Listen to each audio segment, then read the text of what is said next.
Welcome to Substance Free 02043, brought to you by Hingham Cares.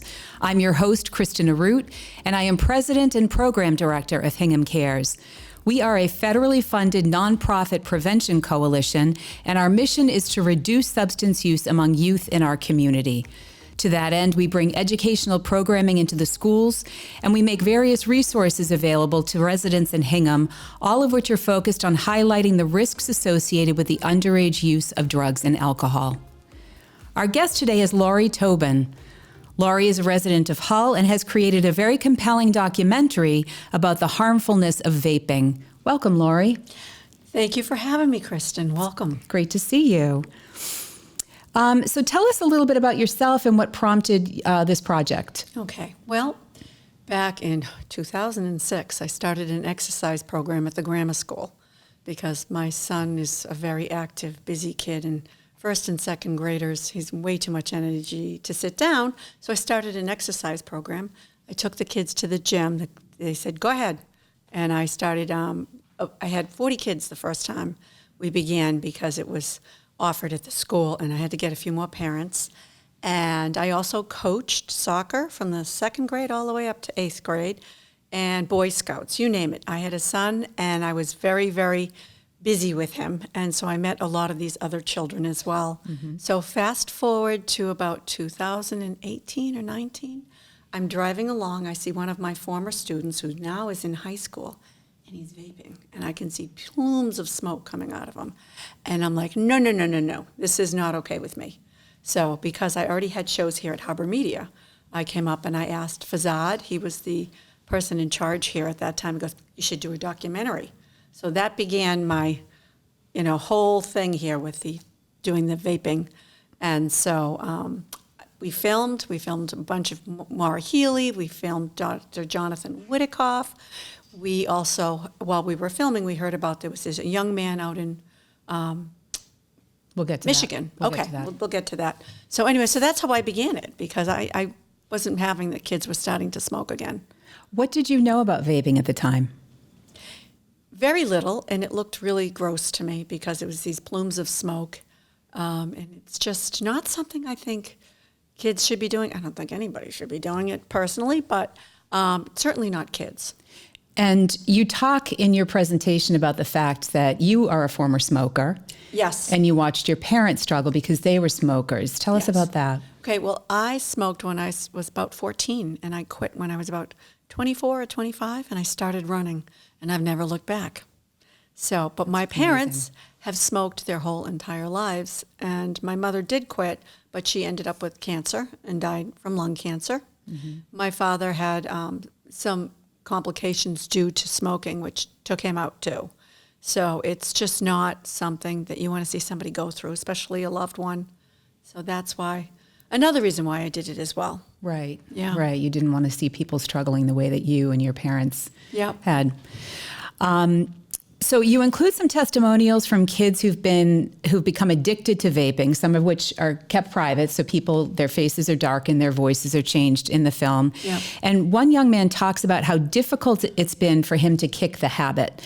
I've heard others say that it's more challenging than alcohol or any drug to give up. Why is that? It's 3 times as strong as a normal cigarette is. So when you have one vaping pod in my film, Dr. Jonathan Whitikoff, he is the head pediatric doctor from MGH. He's also a Harvard professor. It is 3 times as strong, so one pod equals 1 pack of cigarettes. So wow. It hits their frontal lobes. It only takes about 3 inhalations to get a teen addicted. It's that quick. And then quitting is really hard. In my film, you get to hear about how the parents, the struggles with the kids' behavior, because when they want their nicotine, they become very, very angry, and they need their nicotine because agitated. Absolutely. So it is a perfect thing to get a young kid addicted, and it's horrible. Right.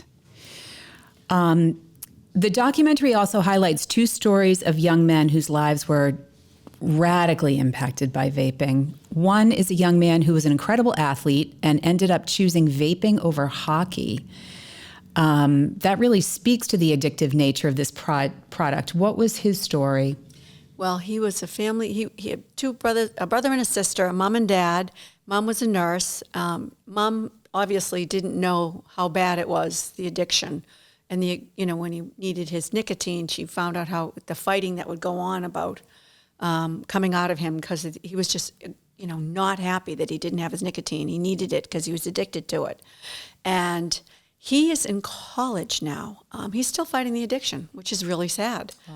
And it's just heartbreaking. I mean, these families have been just torn apart, and it's really hard to get them off of this. Jonathan Whittekoff in the film, Dr. Jonathan, talks about, patches, and you need to go see a health professional, and gum. Those two combined can help kids, but you really need to go get help. And there has to be that willingness. Yes. To do it as well. Exactly. And that's what my film brings up with kids. The hook is really Daniel, which we'll get into later, because they can see before and after with Daniel, and wow, it really gets them to drop their jaws. I've shown this film probably 10 times now. Mm-hmm. That you could hear a pin drop. The kids just are like their jaws drop. They just are paying attention because it really hits home with them because they all know somebody that vapes. Right. Some of them even vape as well. Right. So it's really heartbreaking.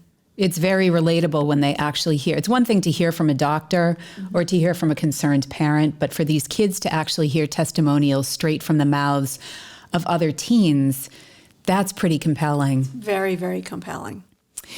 So you've already mentioned him, the story of Daniel. And what I find so interesting about his story is that he says that he never actually owned a vape product. He would borrow his friends' vapes on the weekends, but even just that little bit of recreational use had devastating consequences. He ended up needing a double lung transplant, which destroyed his chances of realizing his lifelong dream of becoming a Navy SEAL, correct? Yep, and his whole family's in the military. His brothers and his father. And the before and after photos of him are dramatic as well, just horrifying. I think a lot of people are under the impression that, if my kids don't buy it and my kids aren't using it regularly, then there's no harm. But his story really flies in the face of that logic. It does. And for Daniel, he got injured from running. And so he started hanging out with kids that were vaping. So, if your friends are doing that, it won't be long before you do that. So that's a real issue, because you're hanging out with kids that are doing things that they shouldn't be doing. And it's, it makes it uncomfortable if you're not doing it too. Right. So I understand that. Yeah, it's not that it was peer pressure, but, wanting probably a little bit of peer pressure because they want to belong, but not outright peer pressure, which I have stories on that too when you want to hear about that one in locker rooms. Initially, the product was portrayed as being safer than cigarettes. It was portrayed as something that was safe. Yeah. So I think a lot of people use the product thinking that they weren't doing much harm to their bodies, if harm at all. Yeah, it was complete lies. Right. And it's very, very, the big company Juul has been sued really well. So that's good. But there's a million other companies that are out there, the disposables. So it's an onward going battle. It really is. And it's billions and billions of dollars these companies are making off of kids. So Daniel didn't own it. He was getting them from his friends, and he could go a couple days without vaping. Mm-hmm. Somehow he got something, and it took out his lungs. It was really bad. Yeah. And he was a healthy kid. Right. Really healthy. Right. So, his whole point when he talks to the kids is, if it can happen to me, it can happen to you. Exactly. And that sticks with them. It really, really resonates with kids, and they get that. Right. Right. Yeah, he was healthy. He already had a plan for his future. Had it all figured out. Yep. And it was all completely derailed. Yeah. So one of the appealing aspects of vaping for users is that it is undetectable. Yeah. So unlike cigarettes, people can vape without anyone even knowing that they're doing it. Exactly. Why is that? Can you explain to our audience why that is? I think they make that purposely that way so that kids can fool their parents in school and schools and teachers. I think that was designed so that they could get away with that. So how does the product actually work for those who are unfamiliar with it? Okay, well, it is a little device, and some of them have lights on them, and it's electronic, so you have to power it up, and you can inhale it, and it goes into your lungs, and if you blow it out, the smoke is even less than what it used to be, so they could blow it into their shirt, they could blow it into their desk. It's not going to be like a smoke that you'd see from a cigarette or a cigar. So that's one thing. And it's probably going to smell like bubble gum, or it smell like mango, or some type of fruit. Right. And so you're going to think, one kid said to us, Mom, we're just chewing bubble gum. And so she didn't know because she could smell it. The kids were up in their bedroom, and she said, what are you guys doing? And he said, we're just chewing bubble gum. And so the mom walked away thinking, okay, kids do lie.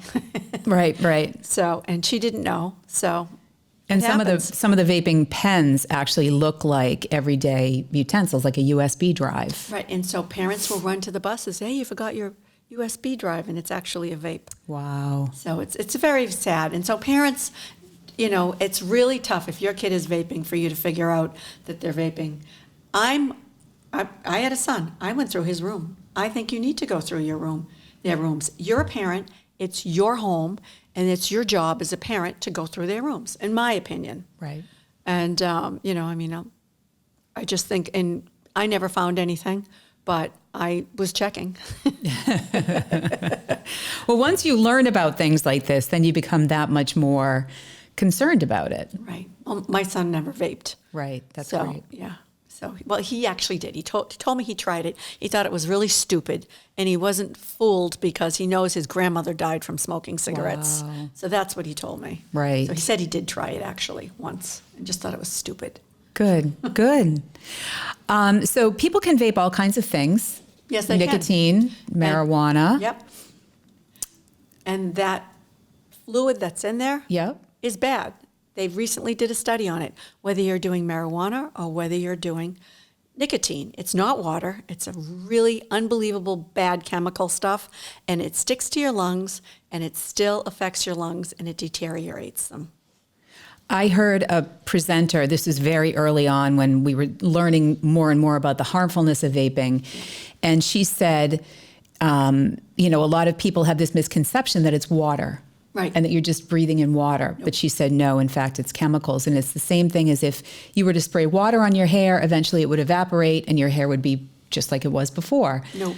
But this is like spraying hairspray on your hair, and that sticky residue stays there. It does. And so there's that sticky residue that starts coating your lungs when you're vaping, and that's where the dangerousness is. And also the flavors. Your lungs are not supposed to process food. It's not supposed to process, the different things, bubble gum or the mango, strawberry, whatever. That your lungs aren't supposed to do that. Your lungs are a very, very specialized organ, and your stomach can do that, but not your lungs. Interesting. I hadn't thought of that. Yeah. That's a really great point. So with the banning of flavored vapes, they've become less appealing to teens. They've been banned here in Massachusetts. However, the damage has been done for many of them. They're hooked. How does a child or a young adult get support to give up vaping? And you've already kind of alluded to that. They need to go to their parents or go to a health professional and have them get on whatever they need, whether it's gum or whether it is the patch. And, obviously a pediatrician would know how much a kid needs as opposed to an adult. When we're out in Montana, they have an epic problem with vaping third graders. Wow. Oh, yeah. Yeah, and you know that the new vapes, which are the puff bars and the rest of those, they are flavored. Juul can't sell their flavored. However, there's these other products which are disposables. And when you go for a walk, or I go for a run, I'll pick them up, and you can find these disposable vapes on the side of the street. No kidding. They're very toxic, too. Right. They don't belong in trash because they have combustible parts and stuff. So, but anyways, yeah, they're still flavored. So they still have them. And, I've heard of stories in my town where older kids were selling them to younger kids. Wow. Yes, and they can also buy the liquid juice, and you can put it into your vape with the nicotine. So you can buy the juice with has nicotine. You can get that online and put it into your vapes. So basically there are ways to get around There's the ways to get restrictions. And it sounds like it's just like any other substance, because we hear about older kids buying alcohol for younger kids, older Exactly. kids sharing marijuana with younger kids. So this is Exactly. just like another one of those substances. Yes, exactly. So there's a little debate over what the numbers really look like. Are the numbers going down? Are the vaping numbers going down? Well, my business has increased a lot. I'm getting a lot of, requests from parents and from schools wanting me to come in. Okay. So a year ago, not as much. So I think, it's the pandemic is over. They're starting to realize they have a problem, or they're starting to do something about it. Right. So it's one or the other. So it's just one of those things where Daniel too. I mean, Daniel could work every day of the week. They constantly want Daniel to come out and talk to the students. So it's really something that, if you go by how many people are reaching out, I would say the numbers they're giving you are incorrect. Right. So tell us a little bit about your time with Daniel. You were recently out in Montana, attending different workshops, showing your film and having him speak as well in person. Yep. So we were invited to come out Toole County Health Department, which is out in Shelby, Montana. Shiloh is the woman that was my liaison, and they set us up at 6 schools, 6 high schools. So we had to go from town to town to town and drive around a lot, 2 a day. Now, Daniel, because he has a double lung transplant, the medicine they give him so he doesn't reject the lungs is horrible. And he is so sick from it. It's just, he's 20 years old. And, I thought, oh, great, Daniel's coming. We can go to the gym. We can do this. We can do that. It was like, Laurie, I am straight out. If I can get my college, because he takes school online, he does college online, that would be good. But he couldn't do much more than that. Wow. He was just so down for the count from this medicine. Right. And it breaks your heart, because this kid, he gets up there and he talks with the students, and they listen to him and they ask him questions. And he's just an angel. I mean, to go from what he's gone through and to be up there and using his life for good. That's tremendously brave of him. Oh, it is. It is. And he's very smart and he's very bright. And he knows how to, talk to the kids and get around their questions, because sometimes they're like poking holes in his, kids can be very, you want them to ask questions, but Daniel just handles it. He's such a pro. He's amazing. And he has Fight for Wellness, which is he created a nonprofit so he could help kids. So Fight, the number 4, Wellness. And he travels around and he does this. So he's up to Alaska next month. He goes to Alaska and Arkansas. Wow. Yes, so it's amazing. What are some of the most common questions that he gets from kids? Let's see. They will ask him, can you do any more sports? No. Mm-hmm. What is it like? How many pills do you have to take? Mm-hmm. He's lost his hair. He's only got a little bit of hair. They ask him a lot of questions like that, what his daily life is. So real personal questions. Personal questions they want to know about, and, what is he doing now? Because he wanted to be a Navy SEAL, and then he'll tell him about his college and, what he's up to. So he's inspirational. Yes. Yeah. Talk about overcoming adversity. Mm-hmm. Exactly. Do you have any specific advice for parents who are concerned about their kids either vaping or potentially vaping, or who want to stave off their children going down that path? What's your best piece of advice for parents? Besides go through their room. Is there something else? Know who their friends are. Oh. Know who their friends are, and, make sure they're hanging with good kids. Mm-hmm. Keep them active, whether it's sports or whether it's crafts, whatever. I mean, my son, as you can tell, because I coached a lot of the stuff that he was doing, I kept him very busy, and that was very, very important, because they need structure. I mean, they'll complain that they want to just play on their phones, but the truth is they really need structure. They need to be with other kids. They need to be out doing things that are fun. And if they can't find them, then you better, Right. Because if not, you leave kids to their own devices or their own time schedules. They'll find something to do, but it might not be what you want them to do. Right. And, I had a nice little parent network. Because he was an only child, I had him paired off with 2 families, and I knew the families well, and I knew the parents well. And they were on the same mind length as I was, which I think is important too. Mm-hmm. And there were some kids in our town that we lived in, and he had parents that had problems. And I would say, you can hang with him at birthday parties a little bit here and there, but you can't bring him home because I'm concerned about, our safety because of what's going on with his parents. Right. But you can see him in school. You can see him. I gave him boundary lines. But in this day and age, you really need to know what your kids are doing. Right. You do. Yep, absolutely. Yeah. What about conversation starters around the dinner table? Anything that you would suggest? I always ask, hey, what's going on? Just sort of generic. Yeah, what's going on? Do you hear anything about that vaping stuff? Have you seen anybody with it? Do you know of any of that? Some of these poor kids can't even use the bathroom because other kids are vaping in the bathrooms. Right. And they don't want it because if you go in and they grab them all. So that's a real problem. And if so, the kid should go to the nurse and go to the nurse's bathroom, in case parents don't know that. Okay. Very important. Just if your child can't use the bathroom, they should go to the nurse and use the nurse's bathroom. So that's a really important little tidbit of information for parents, too. Yes.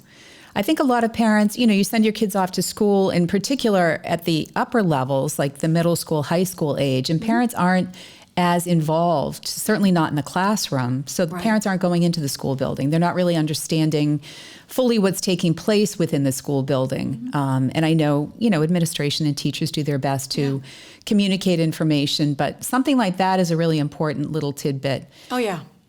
Yep. And there is bullying. I know of a story, I can't name anybody, but they were inside at the gym locker room, and older kids were forcing younger kids to vape.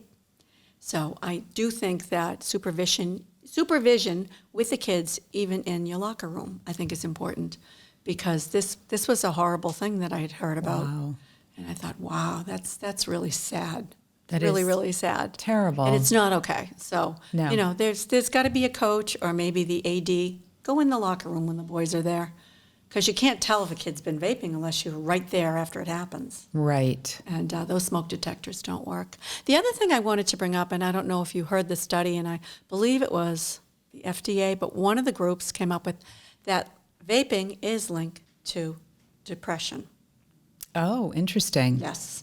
So vaping is linked to depression, and I know of a young man. Meaning vaping is depression is a causal effect of vaping, or that people with depression vape? Meaning that it's actually, I think it's both. It's a result of vaping, too. And I know a young man that he is dead, and he was a vapor. So he took his own life, you mean? Yeah. Oh, that's terrible. It is. So not only is it, sometimes people think, oh, it's just tobacco, it's not that big of a deal. No, it not only does it affect their brains, it also causes depression, it causes all kinds of bad things. Right. So vaping is just not something you want your kids around. Even that smoke and that touches the surfaces, that stuff's really bad. Mm-hmm. So even if they're in a car with somebody that's been vaping, you don't want that. Is there this concept of secondhand smoke? What happens with that vapor that is exhaled when someone's vaping? Is it dangerous? It is dangerous. Dr. Jonathan Witikoff said it coats every surface that it touches in its range. And those are chemicals. They're bad chemicals. You shouldn't be inhaling them. You shouldn't be around them and touching them. They're bad. And they're still doing studies. It's going to take a while. But so is there something that you can absorb through your skin by touching them? Is that the assumption? He alluded to that. Okay. Yes. You don't want to be touching anything that's touched that vapor. Interesting. Yeah. So it's bad stuff. So he was really good. He was very, very good. And what hospital is he with?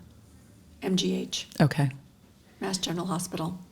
It seems as though product goes to market, gets approval, and then we learn about the negative effects Yes. for years afterward. Exactly. And it almost seems as though we're continuing to learn new negative effects the more we dig into this particular product. Yeah. It's bad. I had another, I won't say who the doctor was, but they told me, not on camera, that he has patients that are vaping. He's known since they were infants. He says they won't live to see 30. Wow. It'll take you out quicker than cigarettes will, because it's 3 times as strong in the chemicals. Right. So, and that was very powerful, and I would have loved to have him put it on camera, but he wasn't comfortable doing that. Right. But this was another pediatrician that told me that. Interesting. And so I think it's important for parents to know that. Right, right. Well, then there's this whole component when you're talking about any substance use with teens before the brain is fully developed. Right. There's that malleability. There's that high proclivity to becoming addicted to something. Mm-hmm. So if you start vaping when you're 16 years old, chances are you'll become addicted, and it will be very difficult to give it up simply because your brain is forming all of these passageways and connections and habits and things like that. And so it becomes a part of the brain development. Exactly. And I think that adds to the level of dangerousness. It does. It does. And it's because it is so strong as well. Right. Really, really strong. So, yeah, it's bad stuff. So what advice would you have for teens about staying safe around vape products? And I have a feeling I know what your answer is going to be. I would stay away from it. Just don't do it. Yeah, don't do it. Stay away from it. If you've got a friend that's vaping, when I present my film beforehand, I ask the kids questions, and I say, what would you say to a friend if you found out they were vaping?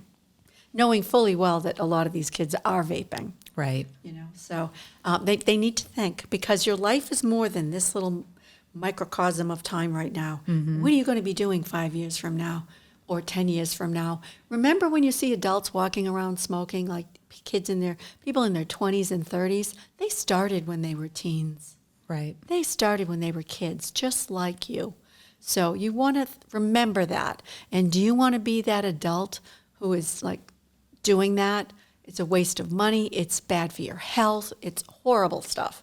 So what would you rather be doing with your time when you're an adult? So you always want to be looking forward. What do I want to do? Where am I going? Right. We always say that kids have a future. They all have bright futures ahead of them. Yeah. And choices that they make now mm-hmm. can potentially impact their futures. So if they start using substances, there is that long-term impact. Exactly. So it's just, you want to be doing things that are fun. And vaping, the risks and everything else, it's just way not worth it. And treat your body with respect. What are you going to get out of it? Yeah, treat your body with respect. Do something that you're going to have fun and you're going to learn and you're going to be able to be creative. That's much better than doing something that's going to potentially kill you. Right. Well, you stated something earlier in the interview where you said that it just takes 3 puffs before somebody can become addicted. Yes, the teenage brain. So seriously, like staying away from this product is so critical, because you may think that you can try it a little bit, but the likelihood of becoming addicted to it is that high. Like that. Right. Yep, just like that. Exactly. So tell us some of the things that you've been doing and what you have coming up next. Okay.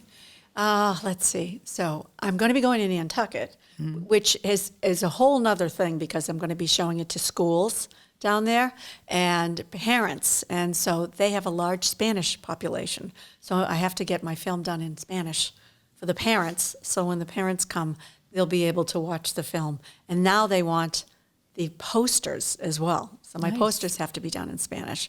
So they're keeping me pretty busy. Good. But I feel like that's great, because, there may be more communities that need that. Right. So that'll be nice.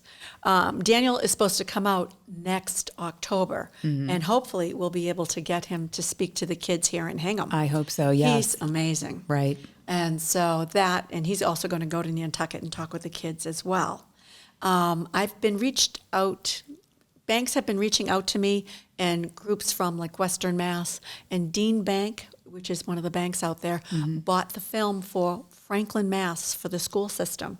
So they have the film. So they're showing it to their students. That's great. And it's shown through my website, takingatoke.com.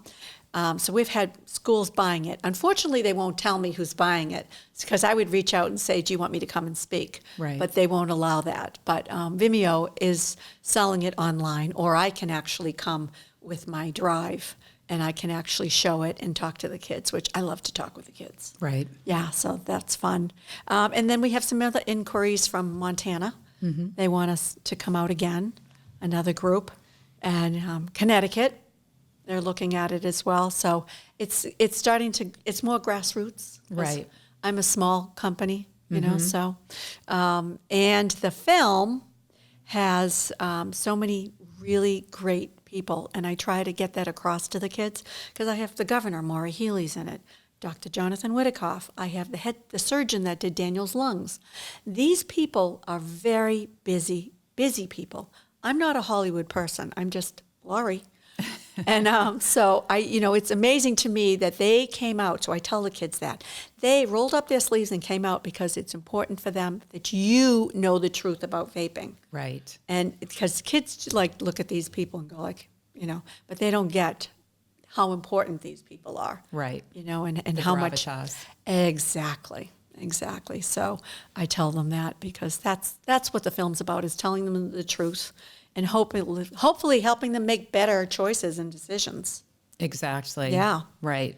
So. The more educated you are, the better quality decisions you make. Exactly. I firmly believe that. Yes. And we're looking forward to having you come to Hingham on Hingham Cares Day on May 17th. You'll be speaking to the freshman class. Yep. And you did a terrific job last year speaking to that group. So we're delighted to have you come. Thank you. How can people learn more about your film? You just talked about all the different places that you're going and the connections that you're making, but what's your website?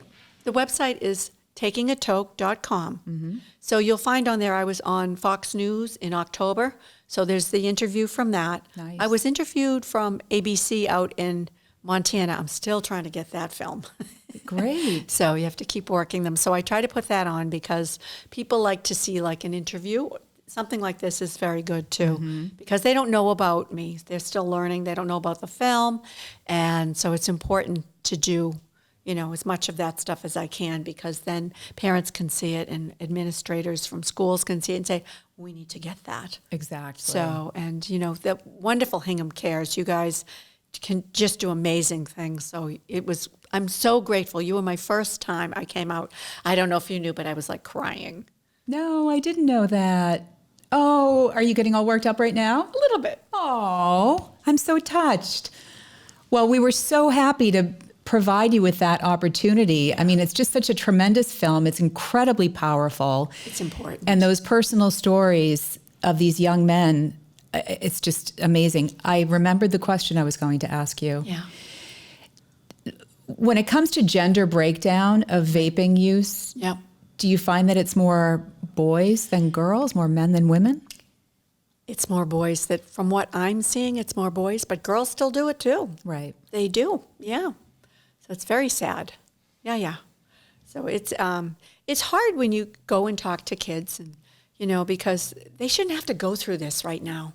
I mean, smoking was almost done with these kids. Right. And it's so sad. Exactly. There's a replacement just kind of slipping right in there. And, they've got enough with the social media, and they've had this COVID, and now, the vaping's been happening too, but it's more than these kids need or deserve. Right. So there has to be a way to, help them in any way we can. We say that That's our message. Prevention starts at home. So all It of does. the advice that you've given for parents has been so important. Yeah. We can educate them in the schools. Their doctors can talk to them. Yeah. They can even have conversations with their peers. But it really starts in the home. And the relationship that parents have with their kids is so critical. It is. It's really, really important. And have fun with your kids. Right. I mean, we have a sailboat, so it's the kid couldn't play with the phone because, we're out of zone. So he kind of was stuck with his parents. But when you can find those little things where you can do something as families, it's so much fun. Right. I miss those days. Is there anything else that you want to say that I missed? Well, I just want to let you know too, I found one of my friend's older neighbors gave me a clip her daughter and her friend did in junior high on vaping for junior high, and I gave it to you. Yes. That is really good for your younger group because the junior high, even the fifth graders, and as I said, they have third graders that are addicted out in Montana. Right. So that is something for that age group. My film, I think kids can see it in junior high, and I think that they should because I certainly was showing it out in Montana. Right. And I have shown it in Hull also. Right. To the junior high. But I think that, there needs to be a little bit more creative to that mindset of younger kids, but they need to know about it too. You can't start too young. I mean, you really can't. There are so many different ways that we talk with kids about prevention without even realizing it. You know, don't put that toy in your mouth. Yeah. Don't take candy from someone that you don't know. Don't eat out of somebody else's bowl. Yep. You know, those different things that we talk about to make sure that they're making safe and healthy choices about what they're putting into their bodies. Exactly. And that's the precursor to preventing substance use. Yeah. Knowledge is power. Yes, absolutely. So, and I sometimes will get into the fact that if they play sports, they get endorphins. That's your natural high, doesn't cost a thing, and it's wonderful. Right. And it feels really good. So I'm a proponent of doing something physical because of that. Plus, high school, junior high, hormones kicking in and stuff, and that kind of levels them out. Right. So. Yep, so And I'm a important. runner, so, runners are always trying to get more people to be runners. So. Well, Anyways. it's been really great having you here, Laurie. Thank We're you. so happy for the success that you've had with your film. We look forward to having you come to Hingham Cares Day on May 17th. And hopefully we can get you out into the community and start spreading the word on your behalf. This podcast certainly will help. People can get to know you, hear a little bit about what the film's all about. And that should work out well for you and for anyone who's listening to this podcast. Thank you from the bottom of my heart, Kristen. Oh. Thank you very much. I really appreciate it. You're welcome. You're so welcome. You have been listening to Substance Free 02043. I'm your host, Kristen Arute, and I want to thank our guest, Laurie Tobin, for joining us today for such an important conversation. I hope you will tune in again.